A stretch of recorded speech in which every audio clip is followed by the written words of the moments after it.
Capítulo 5. Volusia caminaba a través del desierto, con sus cientos de miles de hombres detrás de ellas. El ruido de sus botas al caminar llenaba el cielo. Era un sonido dulce para sus oídos, un sonido de progreso, de victoria.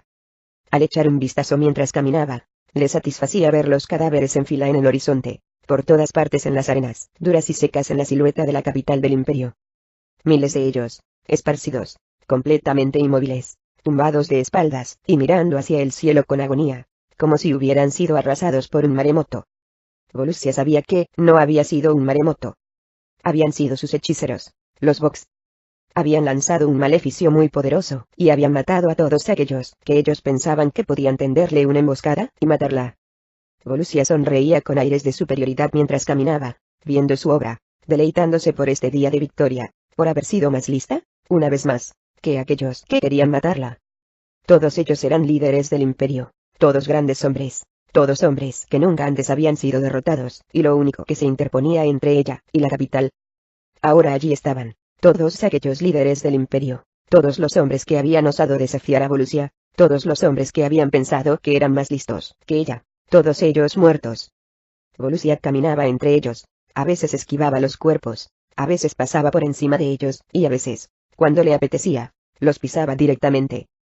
Le producía una gran satisfacción sentir la carne del enemigo bajo sus botas. Le hacía sentir de nuevo como una niña.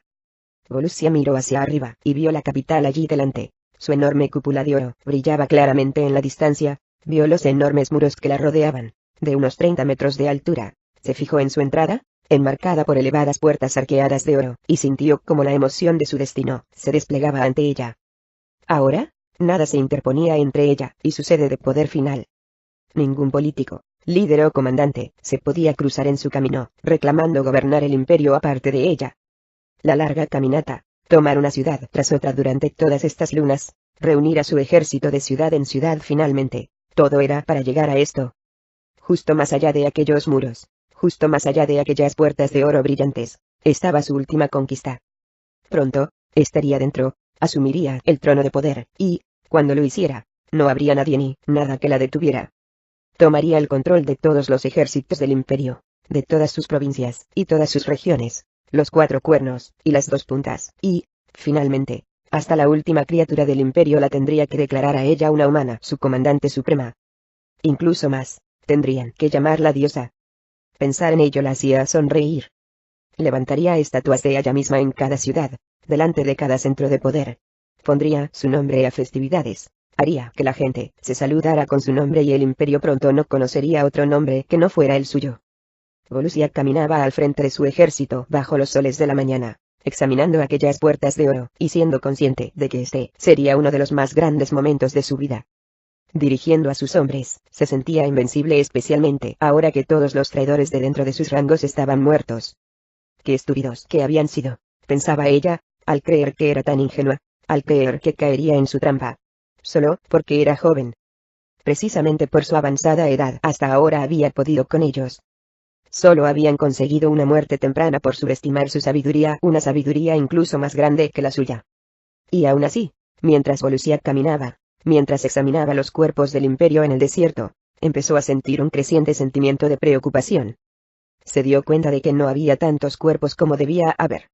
Había quizás unos cuantos miles de cuerpos, pero no los centenares de miles que ella esperaba, no el cuerpo principal del ejército del imperio. Aquellos líderes no le habían traído a todos sus hombres. Y si no, ¿dónde podían estar? Empezaba a hacerse preguntas. Con sus líderes muertos, ¿todavía se defendería el imperio? Mientras Volusia se acercaba a las puertas de la capital, hizo una señal a Boquín para que diera un paso al frente y a su ejército para que se detuviera. A una, todos se detuvieron tras ella, y, finalmente, reinó la quietud en la mañana del desierto, nada aparte del sonido del viento pasando por allí, el polvo levantándose en el aire y un arbusto de espinas dando vueltas. Volusia examinó las enormes puertas cerradas, el oro tallado en floridos adornos, signos y símbolos, que narraban historias de las antiguas batallas de las tierras del imperio. Aquellas puertas eran famosas a lo largo del imperio. Se decía que habían tardado 100 años en tallarlas, y que tenían más de 3 metros de grosor. Era un signo de fuerza que representaba a todas las tierras del imperio. Volusia, apenas a unos 15 metros de distancia, nunca antes había estado tan cerca de la entrada a la capital, y estaba impresionada con ellas, y con lo que representaban. No solo era un símbolo de fuerza y estabilidad, también era una obra maestra, una antigua obra de arte.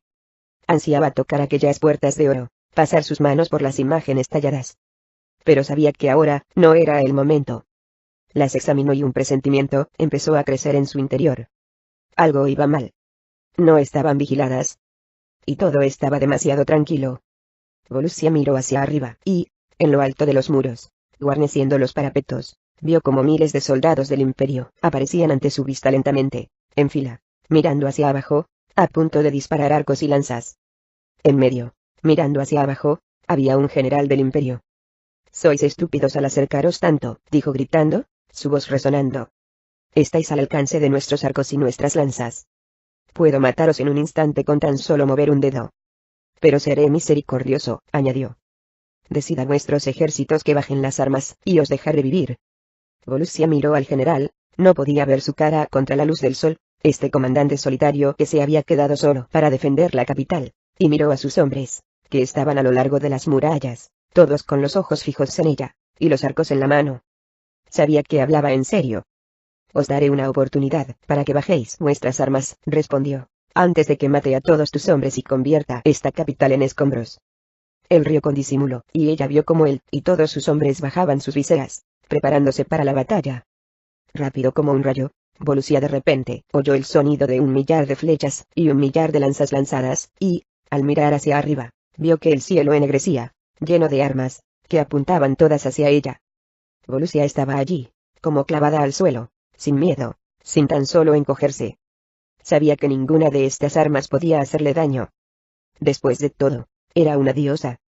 A su lado, el Bok levantó una de sus largas y verdes manos, y, al hacerlo, una esfera verde salió de ella y flotó en el aire delante de ella, proyectando un escudo de luz verde a pocos metros por encima de la cabeza de Volusia.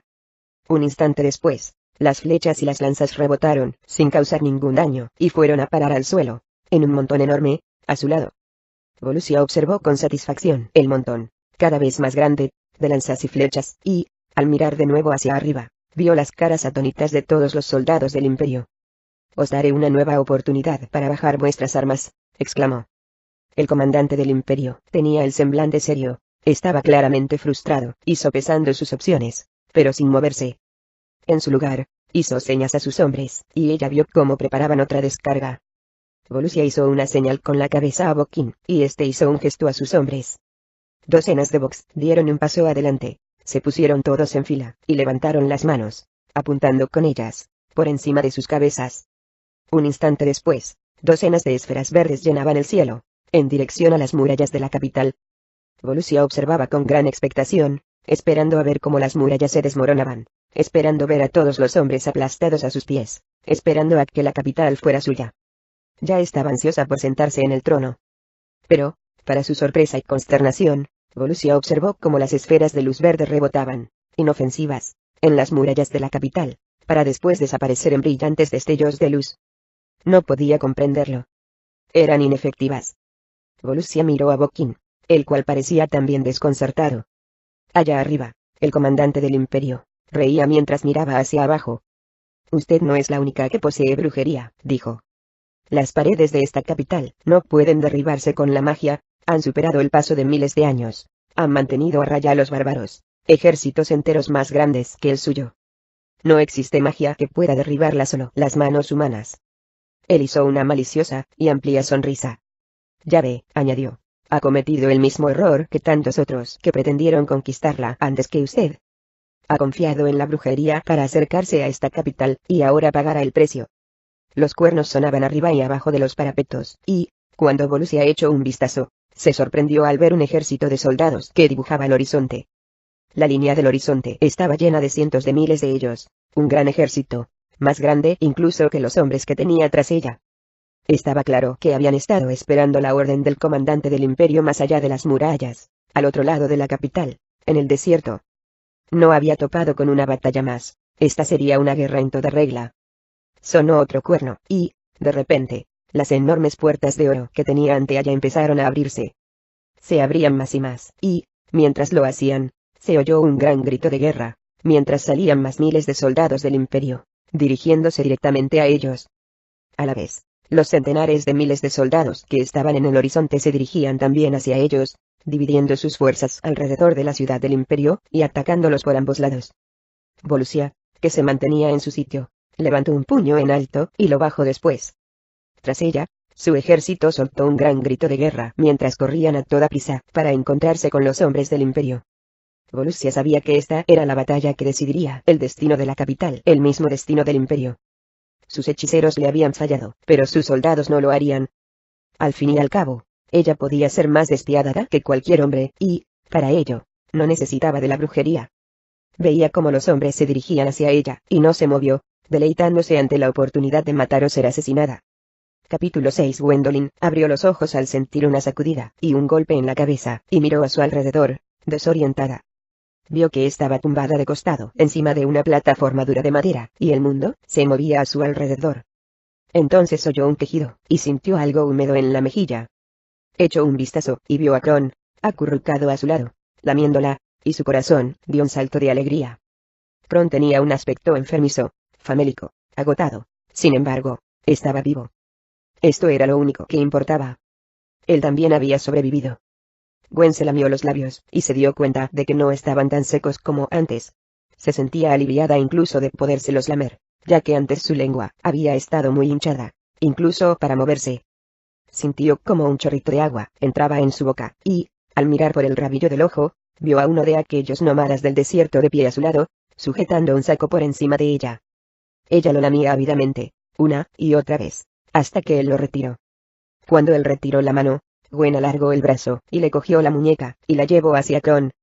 Al principio, el nómada parecía atónito, pero después entendió lo que pasaba y vertió agua en la boca de Kron. Gwen se sintió aliviada al observar a Kron dando lengüetazos al agua, bebiendo mientras estaba tumbado a su lado, jadeando. Gwen sintió otra sacudida, otro golpe al temblar la plataforma, y echó un vistazo al mundo, girada de lado, y, aparte del cielo y las nubes que pasaban, no vio nada ante ella. Sentía que su cuerpo se elevaba, más y más arriba, hacia el aire, con cada una de las sacudidas, y no comprendía qué estaba sucediendo, dónde se encontraba. No tenía fuerzas para incorporarse, pero podía estirar el cuello lo suficiente para ver que estaba tumbada en una amplia plataforma de madera, que unas cuerdas situadas en cada punta de la misma levantaban. Alguien tiraba de las cuerdas, que chirriaban por el desgaste, desde arriba, y, con cada tirón, la plataforma se elevaba un poco más. La levantaban a lo largo de unos interminables y empinados acantilados, los mismos acantilados que había reconocido antes de desmayarse. Los acantilados coronados por parapetos y caballeros relucientes. Al recordarlo, Gwen se dio la vuelta, y estiró el cuello, y, al mirar hacia abajo, inmediatamente se sintió mareada. Estaban a más de 100 metros del suelo del desierto y seguían subiendo. Se giró y miró hacia arriba, y, a unos 30 metros por encima de ellos, vio los parapetos. El sol dificultaba su visión y los caballeros, que miraban hacia abajo, estaban cada vez más cerca con cada tirón de las cuerdas. Gwen se dio la vuelta de inmediato, y examinó la plataforma, y la inundó el alivio al ver que toda su gente estaban todavía con ella. Kendrick, Sandara, Stephen, Aris, Abertol, y Yebra, la bebé Crea, Starak, Brandt, Adme, y varios de los plateados. Todos estaban tumbados en la plataforma, todos atendidos por los nómadas, que vertían agua en sus bocas y sobre sus caras. Gwen sentía una enorme gratitud hacia aquellas extrañas criaturas nómadas que les habían salvado la vida. Gwen volvió a cerrar los ojos, recostó la cabeza sobre la dura madera, mientras Kron se acurrucaba a su lado, y sintió como si la cabeza le pesara cientos de miles de kilos. Todo estaba en un cómodo silencio, no se oía nada excepto el viento y el chirriar de las cuerdas. Había viajado hasta allí, durante mucho tiempo, y se preguntaba cuándo acabaría todo. Pronto estarían en la cima, y ella solo rezaba para que los caballeros, fueran quienes fueran, se mostraran tan hospitalarios como estos nómadas del desierto. Con cada tirón, los soles se notaban más fuertes, más calientes, no había sombra bajo la que esconderse. Sentía como si se estuviera achicharrando, como si la estuvieran elevando hasta el mismo centro del sol. Gwendolyn abrió los ojos al sentir una última sacudida, y se dio cuenta de que se había quedado dormida. Sintió movimiento, y vio que los nómadas la estaban llevando con cuidado, y la colocaban a ella y a su gente encima de las lonas de tela, y los pasaban de la plataforma a los parapetos. Gwendolyn sintió como la dejaban suavemente sobre el suelo de piedra, miró hacia arriba, y parpadeó varias veces al mirar al sol.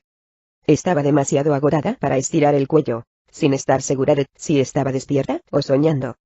Ante su vista, aparecieron docenas de caballeros, que se acercaban a ella, vistiendo una coraza y una cota de malla brillantes e inmaculadas, que se amontonaban a su alrededor, y la miraban con curiosidad. Gwen no entendía cómo unos caballeros podían estar allí en este gran desierto, en este vasto desierto en medio de la nada, cómo podían hacer guardia en la cresta de esta inmensa montaña, bajo estos soles. ¿Cómo sobrevivían allí? ¿Qué estaban guardando? ¿De dónde sacaron esta majestuosa armadura? Todo aquello era un sueño. Incluso el anillo, con su antigua tradición de esplendor, contaba con pocas armaduras que pudieran igualar a las que llevaban estos hombres. Era la armadura más completa que había visto jamás, forjada con plata y platino, y algún otro metal que no reconocía, grabada con complejas marcas, y con armas a juego. Estaba claro que estos hombres eran soldados profesionales. Se acordaba de los días en que era una niña, y acompañaba a sus padres al campo. Él le mostraba a los soldados, y ella miraba hacia arriba, y los veía en fila en todo su esplendor. Gwen se preguntaba cómo podía existir tal belleza, cómo podía incluso ser posible. Quizás ella había muerto, y esta era su versión del cielo. Pero entonces oyó que uno de ellos se adelantaba a los demás, se sacaba el casco, y la miraba con sus brillantes ojos azules, llenos de sabiduría y compasión. Debía tener unos 30 años, tenía un aspecto llamativo, su cabeza era totalmente calva, y tenía una clara barba rubia. Estaba claro que era el oficial a cargo. El caballero dirigió su atención a los nómadas. ¿Están vivos?, preguntó. En respuesta, uno de los nómadas alargó su largo bastón, y dio un suave golpecito a Gwendolyn, que cambió de postura cuando lo hizo.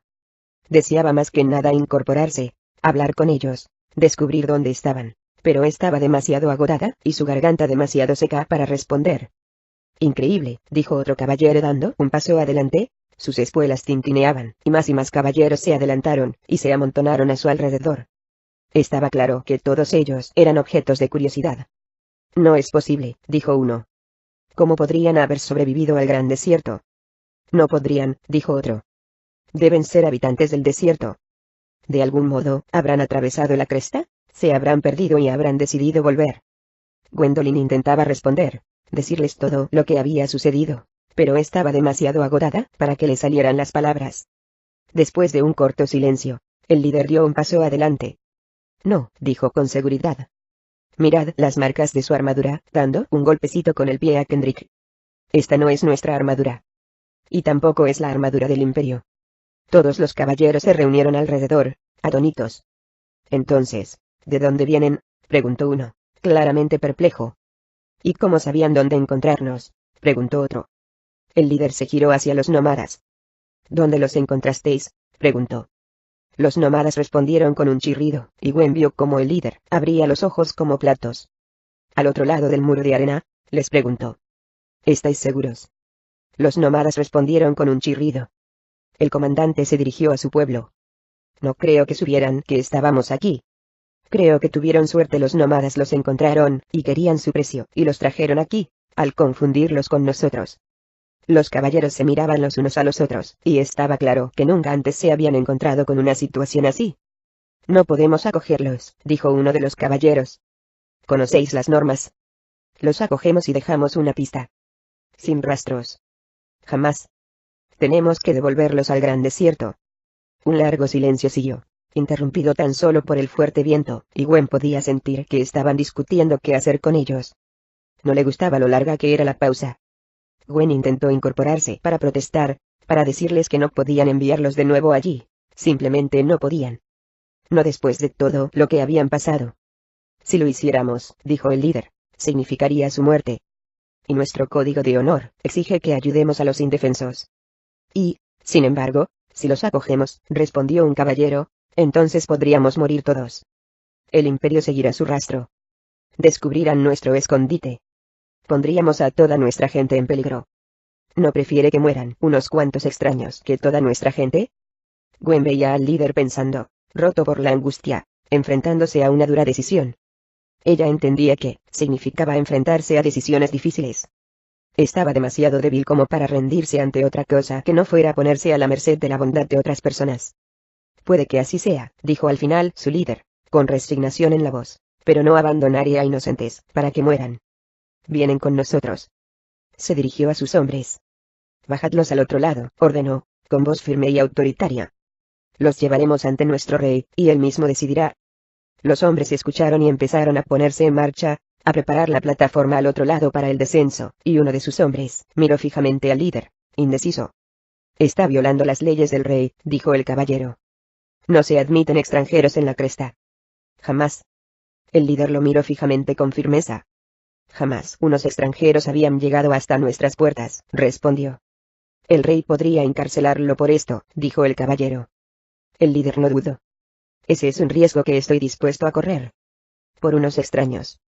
Por unos nómadas del desierto sin valor, dijo el caballero sorprendido. A saber quiénes son esta gente. Toda vida es valiosa, contestó el líder, y mi honor, bien vale 1000 vidas en prisión. El líder hizo una señal con la cabeza a sus hombres, que estaban todos esperando, y Gwen de repente sintió que un caballero la cogía en brazos, la armadura de metal contra su espalda.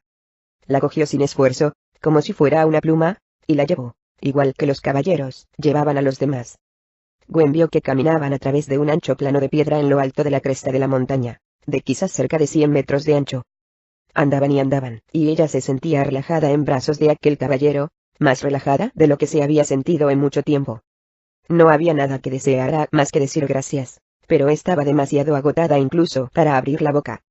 Llegaron al otro lado de los parapetos, y mientras los caballeros se preparaban para colocarlos en una nueva plataforma y bajarlos al otro lado de la cresta, Gwen echó un vistazo y vislumbró a dónde iban.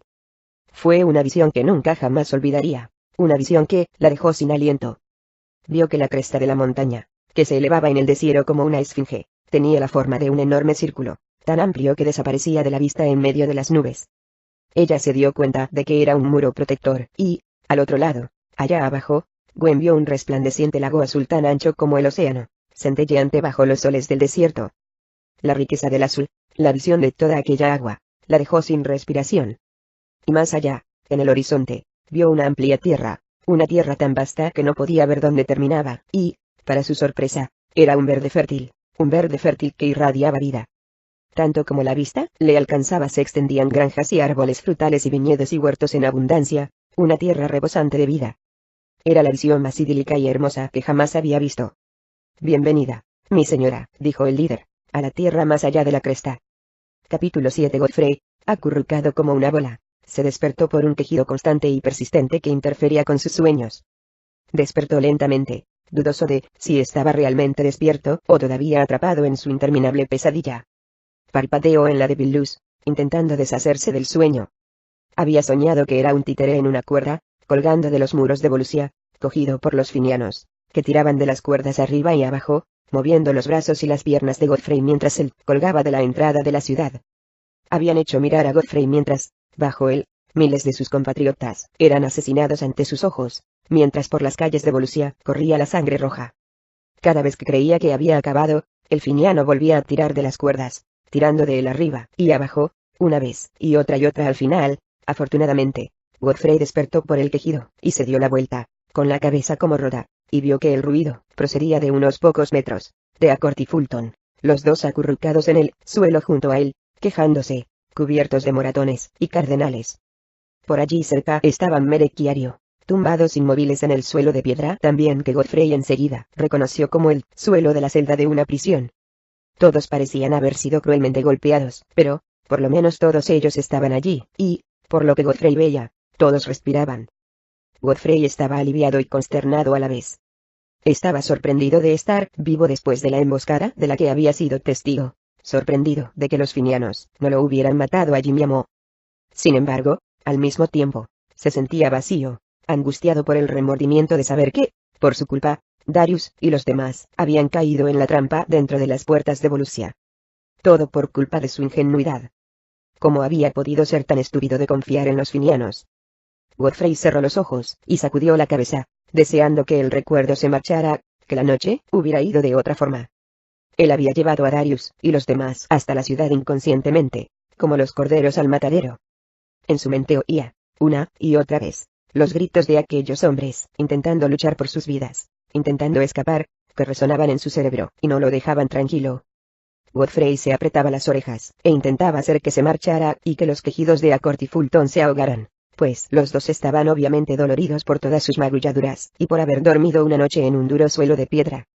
Godfrey se incorporó, la cabeza parecía que pesaba media tonelada, y miró a su alrededor, Una pequeña celda de prisión en la que solo estaban él y sus amigos, y unos cuantos más a los que no conocía, y le consolaba un poco el hecho de que, dado lo lúgubre que parecía aquella celda, la muerte podía venir a por ellos más pronto que tarde. Esta prisión era claramente diferente a la última, daba más la sensación de ser una celda de espera para aquellos que están a punto de morir. En algún sitio a lo lejos, Godfrey oyó los gritos de un prisionero que era arrastrado por un corredor, y lo entendió. Este sitio en realidad era una cárcel de espera para ejecuciones. Había oído hablar de otras ejecuciones en Volusia, y sabía que, con la primera luz del día, él y los otros serían arrastrados hacia afuera y se convertirían en una diversión para el circo, para que los buenos de sus ciudadanos pudieran ver cómo los racis los desgarraban hasta la muerte, antes de que los juegos de gladiadores de verdad empezaran. Por esto los habían mantenido con vida tanto tiempo. Por lo menos ahora todo esto tenía sentido. Godfrey gateó sobre sus manos y rodillas, estiró el brazo y dio un golpe a cada uno de sus amigos, intentando despertarlos. La cabeza le daba vueltas, le dolía cada rincón de su cuerpo, que estaba cubierto de chichones y moratones, y le dolía hasta moverse. El último recuerdo que tenía era el de un soldado que lo había dejado inconsciente, y entendió que lo debían haber apaleado ellos una vez estaba fuera de combate. Los finianos, aquellos cobardes traidores, obviamente no eran capaces de matarlo ellos mismos. Godfrey se agarró la frente, le sorprendía que pudiera dolerle tanto sin ni siquiera haber bebido. Consiguió ponerse de pie de manera insegura, las rodillas le temblaban, y observó la oscura celda.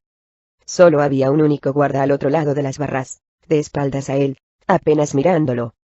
Y, sin embargo, estas celdas estaban hechas de sólidas cerraduras y gruesas barras de hierro, y Godfrey sabía que no sería fácil escapar esta vez. Esta vez, estarían aquí hasta la muerte. A su lado, poco a poco, Accord, Fulton, Ario y Merrick consiguieron ponerse de pie, y todos también examinaron los alrededores. Veía el desconcierto y el miedo en sus ojos, seguidos del remordimiento, cuando empezaron a recordar. ¿Murieron todos?, preguntó Ario, mirando a Godfrey. Godfrey sintió un dolor en el estómago al asentir lentamente con la cabeza. Es culpa nuestra, dijo Merrick. Los decepcionamos. Sí, lo es, respondió Godfrey, con la voz rota. Te dije que no te fiaras de los finianos, dijo Accord. La cuestión no es de quién es la culpa, dijo Ario, sino qué vamos a hacer al respecto. ¿Vamos a dejar que todos nuestros hermanos y hermanas mueran en vano? ¿O vamos a vengarnos? Godfrey vio la seriedad en el rostro del joven Ario, y le impresionó su determinación de acero, incluso estando en prisión, y a punto de morir. ¿Venganza?, preguntó Accord. ¿Estás loco? Estamos encerrados bajo tierra, custodiados por barras de hierro, y guardas del imperio. Todos nuestros hombres están muertos. Estamos en medio de una ciudad hostil, y de un ejército hostil. Todo nuestro oro ha desaparecido. Nuestros planes han fracasado. ¿Cómo vamos a vengarnos? Siempre existe una manera, dijo Ario, decidido. Se dirigió a Merrick. Todas las miradas se dirigieron a Merrick, y él frunció el ceño. Yo no soy experto en venganzas, dijo Merrick. Yo mato hombres cuando me molestan. No espero. Pero tú eres un experto ladrón, dijo Ario. Has pasado toda tu vida en la celda de una cárcel, según dices. ¿Seguro que no nos puedes sacar de esta? Merrick se giró e inspeccionó la celda, los barras, las ventanas, las llaves, los guardas, todo con ojos de experto. Lo estudió todo, y los miró de nuevo con tristeza. Esta no es una celda de prisión común, dijo. Debe ser una celda finiana. Artesanía muy cara. No veo puntos flacos, ni salida, por mucho que desearía deciros lo contrario. Godfrey se sentía agobiado, intentaba no escuchar los gritos de otros prisioneros de al final del pasillo, camino hacia la puerta de la celda, apoyó la frente contra el frío y pesado hierro, y cerró los ojos. Traedlo hasta aquí, resonó una voz al fondo del pasillo de piedra. Godfrey abrió los ojos, giró la cabeza, y, al mirar al fondo del pasillo, vio a varios guardas del imperio, arrastrando a un prisionero. El prisionero llevaba una banda roja sobre su hombro, y por el pecho, y colgaba, sin fuerzas de sus brazos, sin ni siquiera intentar resistirse. De hecho, cuando se acercó más, Godfrey vio que tenían que arrastrarlo, pues estaba inconsciente. Obviamente algo le sucedía. Ya me traéis otra víctima de la plaga, exclamó el guarda burlonamente. ¿Qué esperáis que haga con él? No es nuestro problema, respondieron los otros. El guarda de turno puso cara de miedo mientras levantaba las manos. Yo no voy a tocarlo, dijo. Ponedlo por allí, en el hoyo, con las otras víctimas de la plaga. Los guardas lo miraron de manera inquisidora. Pero todavía no está muerto, respondieron. El guarda de turno frunció el ceño. ¿Pensáis que me importa? Los guardas intercambiaron una mirada, e hicieron lo que les habían dicho. Lo arrastraron por el pasillo de la cárcel, y lo echaron a un gran hoyo. Godfrey entonces vio que el hoyo estaba lleno de cuerpos, todos ellos cubiertos por la misma banda roja. ¿Y qué pasa si intenta escapar?, preguntaron los guardas antes de irse. El guarda al mando esbozó una cruel sonrisa. ¿Sabéis lo que la plaga le hace a un hombre?, preguntó. Estará muerto por la mañana. Los dos guardas se dieron la vuelta, y se marcharon, y Godfrey miró a la víctima de la plaga, tumbado allí solo en un hoyo, sin vigilancia, y, de repente, tuvo una idea. Era tan disparatada que podía incluso funcionar. Godfrey se dirigió a Accord y a Fulton. «Dadme un puñetazo», dijo. Ellos intercambiaron, perplejos, una mirada. «He dicho que me deis un puñetazo», dijo Godfrey. Ellos negaron con la cabeza. «¿Estás loco?», preguntó Accord. «Yo no voy a darte un puñetazo», interrumpió Fulton, «por mucho que te lo merezcas». «Os digo que me deis un puñetazo», exigió Godfrey. «Fuerte. En la cara. Rompedme la nariz. Ahora». Pero Accord y Fulton se dieron la vuelta. «Has perdido la cabeza», dijeron. Godfrey se dirigió a Mereg y a Ario, pero ellos también se echaron atrás. «No sé de qué va esto», dijo Mereg, «pero no quiero ser parte de ello». De repente, uno de los otros prisioneros de la celda se dirigió de forma decidida hacia Godfrey. «No pude evitar oíros», dijo, mostrando su boca desdentada al sonreír, echándole su aliento rancio. «Estaré más que feliz de darte un puñetazo, solo para que cierres la boca. No tienes que preguntármelo dos veces». El prisionero se balanceó, e impactó directamente con sus huesudos nudillos en la nariz de Godfrey, y Godfrey sintió un agudo dolor que le atravesó el cráneo mientras chillaba, y se agarraba la nariz. La sangre le chorreó por la cara y por la camisa. Los ojos le escocían por el dolor, nublándole la vista. «Ahora necesito aquella banda», dijo Godfrey, dirigiéndose a Mereg. «¿Me la puedes conseguir?» Mereg, atónito, siguió vista a través del corredor, hasta el prisionero que yacía inconsciente en el hoyo. «¿Por qué?», preguntó. «Hazlo, sin más», dijo Godfrey. Mereg frunció el ceño. «Si le ato algo, quizás pueda alcanzarla», dijo. «Algo largo y muy delgado». Mereg levantó el brazo, palpó el cuello de su propia camisa, y sacó un alambre de ella. Al estirarlo, era lo suficientemente largo para su propósito. Mereg se inclinó hacia adelante contra las barras de la prisión, con cuidado para no alertar al guarda, y estiró el alambre, intentando enganchar la banda. Lo arrastró por el barro, pero cayó a pocos centímetros. Lo intentó una y otra vez, pero Mereg seguía atrapado a la altura del codo en las barras. No eran lo suficientemente delgado. El guarda miró hacia allí, y Mereg rápidamente lo retiró antes de que pudiera verlo. «Déjame probar», dijo Ario, dando un paso adelante cuando el guarda dio la vuelta. Ario agarró el largo alambre y pasó sus brazos a través de la celda, y sus brazos, mucho más delgados, pasaron hasta la altura del hombro. Estos 15 centímetros de más era lo que necesitaba. Apenas alcanzó la punta de la banda roja con el gancho, Ario empezó a tirar de él. Se detuvo cuando el guarda, que estaba girado en la otra dirección dando una cabezada, levantó la cabeza y echó un vistazo. Todos esperaron, sudando, rezando para que el guarda no mirara hacia ellos. Esperaron durante lo que pareció ser una eternidad, hasta que el guarda empezó a cabecear de nuevo. Ario tiró de la banda más y más, deslizándola por el suelo de la cárcel, hasta que al final atravesó las barras y entró en la celda. Godfrey estiró el brazo y se puso la banda, y todos se alejaron de él por miedo. «¿Qué narices estás haciendo?», preguntó Mereg. «La banda está cubierta de plaga. Nos puedes infectar a todos». Los otros prisioneros de la celda también se echaron hacia atrás. Godfrey se dirigió a Mereg. «Voy a empezar a toser, y no voy a parar», dijo, con la banda puesta mientras una idea se cosía en su mente. «Cuando venga el guarda, verá mi sangre y esta banda, y le dirás que tengo la plaga, que se equivocaron, y no me separaron». Godfrey no perdió el tiempo. Empezó a toser violentamente, restregándose la sangre de la cara por todas partes, para que pareciera peor. Tosía más fuerte de lo que jamás lo había hecho hasta que, finalmente, oyó cómo se abría la puerta de la celda, y entraba el guarda. «Haced que se calle vuestro amigo», dijo el guarda. «¿Entendéis?» «No es un amigo», respondió Mereg. «Solo un hombre al que conocimos. Un hombre que tiene la plaga». El hombre, perplejo, miró hacia abajo, y, al ver la banda roja, sus ojos se abrieron como platos. «¿Cómo entró aquí?», preguntó el guarda. «Deberían de haberlo separado». Godfrey tosía más y más. Todo su cuerpo se retorcía por el ataque de tos.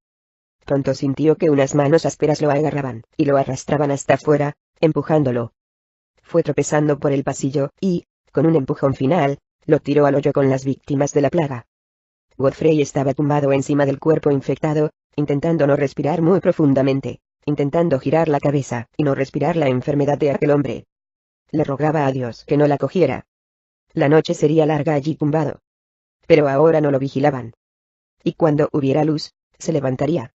Y atacaría. Capítulo 8. Thorgrim sentía cómo se precipitaba al fondo del mar, la presión crecía en sus oídos mientras se hundía en el agua helada, sintiendo como si le clavaran 1.000.000 de puñales. Pero mientras se hundía más, sucedió la cosa más extraña. La luz no se volvía más oscura, sino más brillante. Mientras se sacudía, hundiéndose, arrastrado hacia abajo por el peso del mar, miró hacia abajo y se sorprendió al ver, en una nube de luz, a la última persona que esperaba ver aquí. Su madre. Ella le sonrió, la luz era tan intensa que apenas podía ver su cara y ella extendió sus amorosos brazos hacia él mientras se hundía, dirigiéndose directamente a ella. Hijo mío, dijo, su voz era totalmente clara, a pesar del agua. Estoy aquí contigo. Te quiero. Todavía no ha llegado tu hora. Sé fuerte.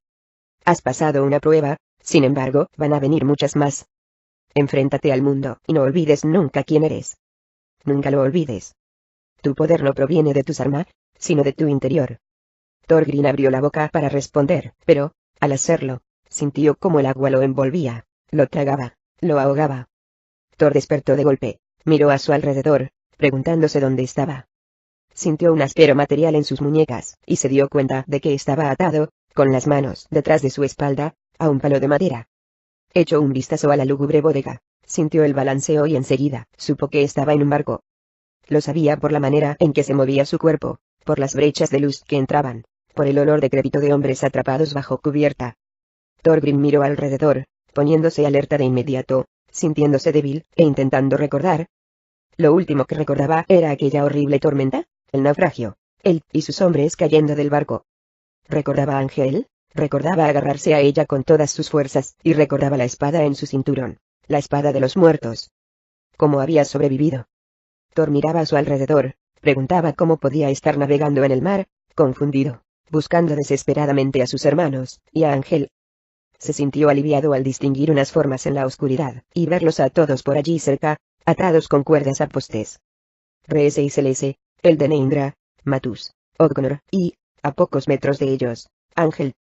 Thor se sentía feliz al ver que todos ellos estaban vivos, aunque todos parecían estar agotados, machacados por la tormenta y por los piratas. Thor oyó una risa escandalosa, discusiones, griterío proveniente de algún lugar por allá arriba y después lo que sonó como explosiones en sus oídos mientras los hombres se tiraban unos sobre otros en la hueca cubierta, y recordó. Los piratas. Aquellos mercenarios que intentaron hundirlo en el mar. Reconocería aquel sonido en cualquier lugar, el sonido de individuos vulgares, aburridos en el mar, en busca de crueldad, se los había encontrado muchas veces antes. Se dio cuenta, al sacudirse su sueño, que ahora era su prisionero, y luchó con las cuerdas, intentando liberarse. Pero no pudo. Habían atado bien sus brazos, igual que sus tobillos. No iba a ir a ninguna parte. Thorgrim cerró los ojos, intentando reunir el poder que llevaba dentro, el poder que él sabía que podía mover montañas, si él lo elegía. Pero no vino nada. Estaba demasiado agotado por la dura experiencia del naufragio, sus fuerzas todavía estaban demasiado bajas. Sabía por experiencia en el pasado que necesitaba tiempo para recuperarse. Tiempo que sabía que no tenía. Thorgrim, dijo una voz aliviada, a través de la oscuridad. Era una voz que reconocía bien, y, al echar un vistazo, vio a Rhys, atado a pocos metros, mirándolo con alegría. «Vives», añadió Rhys. «No sabíamos si lo lograrías». Thor se dio la vuelta y vio a Oghnor atado a su otro lado, igualmente contento. «Rezaba por ti a cada minuto», dijo una dulce y suave voz en la oscuridad. Thor echó una ojeada y vio a Ángel, con lágrimas de alegría en los ojos, y sintió lo mucho que se preocupaba por él. «Le debes la vida, ¿sabes?», dijo Indra. «Cuando te lanzaron al agua, fue ella la que se tiró al agua y te trajo de vuelta. Si no hubiera sido por su valentía, ahora mismo no estarías aquí». Thor miró a Ángel con un nuevo respeto y un nuevo sentimiento de gratitud y devoción. «Pequeña, encontraré el modo de recompensarte», le dijo. Ya lo has hecho, dijo. Y él pudo ver que realmente así lo creía. Recompénsala sacándonos a todos de aquí, dijo Indra, luchando contra sus cuerdas, enojada. Aquellos piratas parásitos son lo más bajo que hay. Nos encontraron flotando en el mar, y nos ataron mientras todavía estábamos inconscientes por la tormenta. Si se hubieran enfrentado a nosotros hombre a hombre, hubiera sido otra historia. Son unos cobardes, dijo Matus. Como todos los piratas. También nos quitaron nuestras armas, añadió Connor. El corazón de Thor dio un vuelco cuando, de repente, recordó sus armas, su armadura, la espada de los muertos. No te preocupes, dijo Rese, al ver su cara. Nuestras armas superaron la tormenta, la tuya incluida. Por lo menos, no está en el fondo del mar. Pero la tienen los piratas. ¿Ves allí, a través de los listones? Thor miró a través de los listones, y vio, en la cubierta, todas sus armas, tendidas bajo el sol, los piratas reunidos a su alrededor. Vio el hacha de batalla de Elden, y el arco dorado de O'Connor, y la alabarda de Rese, y el mayal de Matus, y la lanza de Indra, y el saco de arena de Celese, y su propia espada de los muertos. Vio a los piratas, con las manos en las caderas, mirando hacia abajo, y examinándolas con regocijo. Nunca había visto una espada así, dijo uno de ellos a otro. Thor enrojeció de ira al ver cómo un pirata daba un golpe con el pie a la espada.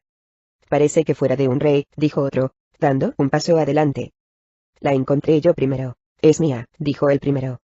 Eso será por encima de mi cadáver, dijo el otro. Thor observaba cómo los hombres se abalanzaban el uno sobre el otro y después oyó un fuerte porrazo, cuando ambos se desplomaron sobre cubierta, luchando, mientras los otros piratas formaban un círculo a su alrededor y los abucheaban.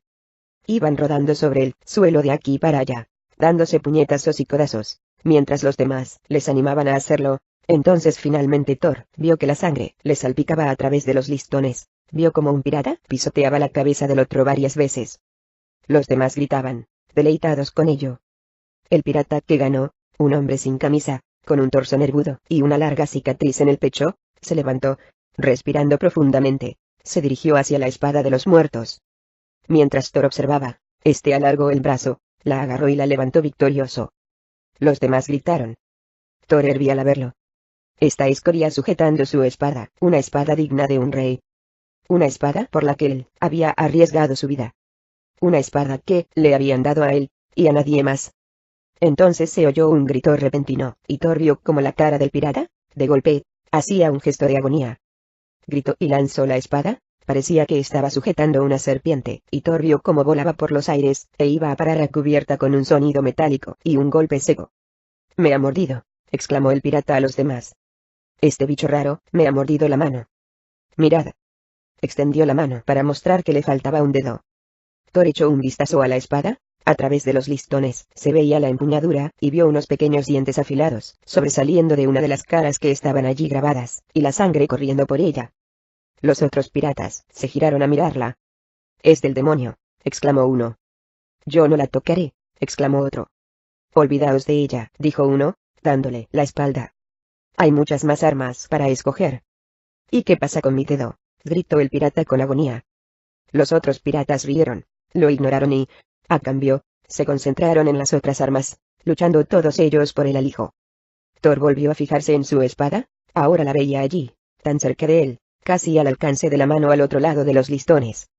Una vez más intentó con todas sus fuerzas liberarse, pero la cuerda no cedía. Estaba bien atado. Si pudiéramos conseguir nuestras armas, dijo Indra furiosa. No puedo soportar ver sus grasientas manos encima de mi lanza. Quizás yo pueda ayudar, dijo Ángel. Thor y los demás la miraron incrédulos. A mí, no me ataron como a vosotros, explicó. Mi lepra les asustó. Ataron mis manos, pero después lo dejaron. ¿Veis? Ángel se puso de pie, mostrando que sus muñecas estaban atadas detrás de su espalda, pero sus pies estaban libres para caminar. De poco nos servirá, dijo Indra. Incluso así estás encerrada aquí abajo con todos nosotros. Ángel negó con la cabeza. No lo entendéis, dijo. Soy más pequeña que todos vosotros. Mi cuerpo puede colarse entre estos listones. Se dirigió a Thor. Puedo llegar hasta tu espada. Él la miró, impresionado por su valor. Eres muy valiente, dijo. Te admiro por ello. Aún así, te pones en peligro. Si te cogen allá afuera, podrían matarte. O peor, añadió Celeste. Ángel los miró de nuevo, orgullosa, insistente. Moriré de todas formas, Thorgrim, respondió Ángel. Esto lo aprendí hace tiempo. Mi vida me lo enseñó. Mi enfermedad me lo enseñó. Morir no me importa. Solo vivir es lo que importa. Y vivir libre, libre de las ataduras de los hombres. Thor la miró, inspirado, sorprendido de su sabiduría a una edad tan temprana. Ella ya sabía más sobre la vida que la mayoría de los grandes maestros que él había conocido. Thor asintió con la cabeza solemnemente. Podía ver el espíritu guerrero dentro de ella y no lo iba a refrenar. Ve entonces, dijo. Sé rápida y silenciosa. Si ves alguna señal de peligro, vuelve a nosotros. Tú eres más importante que aquella espada. Ángel se alegró, estaba animada. Se dio la vuelta rápidamente y corrió a través de la bodega, andando torpemente con las manos detrás de su espalda, hasta llegar a los listones. Allí se arrodilló y miró hacia afuera, sudando, con los ojos abiertos como platos por el miedo. Finalmente, viendo su oportunidad, Ángel pasó la cabeza a través de un agujero que había en los listones, lo suficientemente ancho para que ella pasara. Se contoneó para poder pasar por él y se dio impulso hacia afuera con los pies. Un instante después, desapareció de la celda y Thor vio que estaba de pie en cubierta. Su corazón latía fuerte mientras rezaba por su seguridad, rezaba para que pudiera coger su espada y volver antes de que fuera demasiado tarde. Ángel, que estaba de pie, se puso de cuclillas y fue corriendo hacia la espada. La alcanzó con su pie descalzo, lo colocó en la empuñadura y lo deslizó. La espada hizo un ruido fuerte al deslizarse por cubierta, hacia la bodega. Cuando estaba a tan solo unos centímetros de los listones, de repente, una voz cortó el aire. «Pequeña asquerosa», exclamó un pirata. Thor vio que todos los piratas se giraban hacia ella y después se echaban a correr tras ella. Ángel corrió, intentando volver, pero la cogieron antes de que pudiera conseguirlo. La agarraron y la alzaron en brazos, y Thor vio cómo se dirigían hacia la barandilla, como si se prepararan para arrojarla al mar. Ángel consiguió levantar el talón con fuerza y, al impactar con él directo en medio de las piernas del pirata, se oyó un quejido. El pirata que la sujetaba gimió y la soltó, y, sin dudarlo, Ángel fue corriendo por la cubierta, llegó a la espada y le dio un puntapié. Thor observó, emocionado, como la espada se colaba entre las grietas e iba a parar a la bodega, justo a sus pies, con un fuerte golpe. Entonces se oyó un grito cuando uno de los piratas dio una bofetada a Ángel. Los otros la alzaron y la llevaron de vuelta a la barandilla, preparados para tirarla al mar. Thor, sudoroso, tenía más miedo por Ángel que por él mismo. Miró hacia su espada y sintió una intensa conexión con ella. Su conexión era muy fuerte. A Thor no le hacía falta usar sus poderes mágicos. Le hablaba, como si lo hiciera con un amigo, y sentía que le escuchaba. «Ven a mí, amiga mía. Líbrame de mis ataduras. Vamos a estar juntos de nuevo». La espada atendió su llamada. De repente, se levantó en el aire, flotando tras su espalda y cortó sus cuerdas. Thor inmediatamente se dio la vuelta, agarró la empuñadura en el aire y bajó la espada, cortando las cuerdas de sus tobillos. Entonces se puso de pie de un salto y cortó las cuerdas de todos los demás. Thor se giró y se dirigió a los listones, levantó su bota y dio una patada a la puerta de madera. Echanicos, salió volando en pedazos mientras él salía disparado a la luz, libre, espada en mano y decidido a rescatar a Ángel. Thor corrió a toda velocidad por cubierta y fue directamente a los hombres que sostenían a Ángel, que se retorcía en sus brazos, con miedo en los ojos mientras se acercaban a la barandilla. «Soltadla», exclamó Thor. Thor corría hacia ella, derribando a los piratas que se acercaban a él por todos lados, rajándoles el pecho antes de que pudieran atacar. Ninguno de ellos podía igualarse a él y a la espada de los muertos. Se abrió camino en el grupo, de un golpe, se sacó a los dos últimos del camino. Después estiró el brazo y agarró por atrás la camisa del último pirata justo antes de que la tirara abajo. De un tirón, lo trajo hacia él, tirando a Ángel de vuelta por encima de la barandilla, le torció el brazo al pirata para que la soltara. Ella fue a parar segura a cubierta. Entonces Thor agarró al hombre y lo lanzó por la borda. Cayó en picado en el mar helado, gritando. Thor oyó pasos y, al darse la vuelta, vio docenas de piratas que se le echaban encima. Esta no era una barca pequeña, sino un enorme barco profesional, tan grande como cualquier barco de guerra, y albergaba, por lo menos, a 100 piratas, todos ellos curtidos, acostumbrados a una vida de matar en el mar. Todos ellos atacaban, dando claramente la bienvenida a la lucha. Los hermanos de la legión de Thor empezaron a salir de la bodega, cada uno de ellos corriendo hacia adelante para recuperar sus armas antes de que los piratas las pudieran alcanzar. Elden, de un salto, evitó a un pirata que quería cortarle el cuello con un machete. Entonces lo agarró, y, de un cabezazo, le rompió la nariz al pirata. Le arrebató el machete de la mano, y lo cortó por la mitad. A continuación, de un salto, fue a por su hacha de batalla. Rhys tomó su alabarda, O'Connor su arco, Indra su lanza, Matu su mayal, y Celeste su saco de arena, mientras Ángel pasó rápidamente por delante de ellos, y dio una patada en la espinilla a un pirata antes de que éste lanzara un puñal a Thor. El pirata gritó, y se agarró la pierna, y el puñal salió volando por la borda. Thor fue al ataque hacia adelante, y saltó hacia el grupo, dando una patada a un pirata en el pecho y rajando a otro. Después dio la vuelta y rajó a otro en el brazo antes de que pudiera alcanzar a Rhys con su machete. Otro atacó e hizo oscilar un garrote dirigido a su cabeza, y Thor se agachó, mientras el garrote pasaba de largo zumbando. Se disponía a apuñalarlo, pero Rhys dio un paso adelante y usó su alabarda para matarlo. O'Connor soltó 2 flechas que pasaron, como un zumbido, por delante de Thor, y Thor se dio la vuelta y vio como 2 piratas, que le atacaban por la espalda, caían muertos. Divisó un pirata que iba directo a Ángel y Thor estaba a punto de alcanzarlo cuando O'Connor se adelantó y le clavó una flecha en la espalda. Thor oyó pasos y, al girarse, vio a un pirata atacando a O'Connor por la espalda con un garrote. Thor embistió y, sintiendo como la espada de los muertos vibraba, partió el grueso garrote en 2 y después apuñaló al pirata en el corazón antes de que pudiera alcanzarlo. Thor entonces dio la vuelta, pegó una patada a otro hombre en las costillas y, dirigido por la espada de los muertos, cortó la cabeza del hombre. Thor estaba maravillado. Era como si la espada tuviera un corazón latiente propio, y deseara que Thor hiciera lo que ella quería que hiciera. Mientras Thor daba cuchilladas con furia en todas direcciones, una docena de hombres se amontonó delante de él, que estaba cubierto de sangre hasta los codos cuando, de repente, un pirata saltó por detrás sobre su espalda.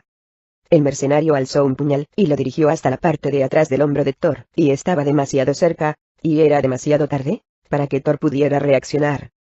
Thor divisó, por el rabillo del ojo, un objeto que era lanzado en el aire hacia él, y, de repente, notó que el hombre lo soltaba y caía sobre cubierta. Al darse la vuelta, vio que Ángel estaba allí, y que acababa de tirar una piedra, y entendió que había impactado a la perfección con la sien del hombre. El hombre se retorcía a los pies de Thor y Thor observó, sorprendido, como Ángel daba un paso adelante, agarraba un anzuelo de cubierta, y, levantándolo en alto, le atravesó el pecho al hombre. Era el mismo anzuelo que los piratas habían usado para atraparlos en su red en el mar. Thor se dio cuenta de que la justicia había cerrado el círculo. Thor no tenía ni idea de que Ángel tuviera aquello dentro de ella. Vio la furia en sus ojos mientras estaba delante de él, y se dio cuenta de que tenía el espíritu de un verdadero guerrero, y era mucho más compleja de lo que él sabía. Thor se giró, y se lanzó a la lucha, y él y sus hombres atacaron despiadadamente, todos ellos en bandada, como habían hecho en tantos lugares. Eran una máquina de matar bien ajustada, vigilándose las espaldas los unos a los otros. Su lucha conjunta era perfecta, pues se conocían los ritmos los unos a los otros. Cuando el blandió su hacha de batalla, Indra arrojó su lanza, matando a todos aquellos que él no pudo alcanzar. Matus blandió su mayal, matando a 2 piratas a la vez, mientras Rhys usaba su larga alabarda para matar a 3 piratas antes de que pudieran alcanzar a Celeste. Y Celeste, a su vez, esparció el polvo de su saco sobre sus heridas, sanando todas sus heridas sobre la marcha y manteniéndolos fuertes. Lentamente, la corriente cambió, mientras iban derribando a un hombre tras otro. El montón de hombres era alto, y pronto solo quedaron una docena de ellos. Con los ojos abiertos como platos, los 12 piratas que quedaban, viendo que no podían ganar, dejaron caer sus puñales, machetes y hachas, y levantaron las manos, aterrados. «No nos matéis», cerrar admiración comillas, exclamó uno, temblando. «No era nuestra intención. Solo seguíamos la corriente a los demás». «Estoy seguro de que no era así», dijo Elden. «No os preocupéis», dijo Thor, «no os vamos a matar». Thor enfundó su espada, dio un paso adelante, agarró al pirata, lo levantó por encima de su cabeza y arrojó por la borda hacia el mar. «Los peces lo harán por nosotros». Los otros se le unieron, llevando a los pocos que quedaban por la borda con sus armas, hacia el mar, y Thor observó cómo el mar pronto se volvía rojo. Los tiburones formaron un círculo y ahogaron los gritos de los piratas. Thor se giró hacia los demás, que lo estaban mirando. En sus ojos podía ver que estaban pensando lo mismo que él. La victoria, la dulce victoria, era suya.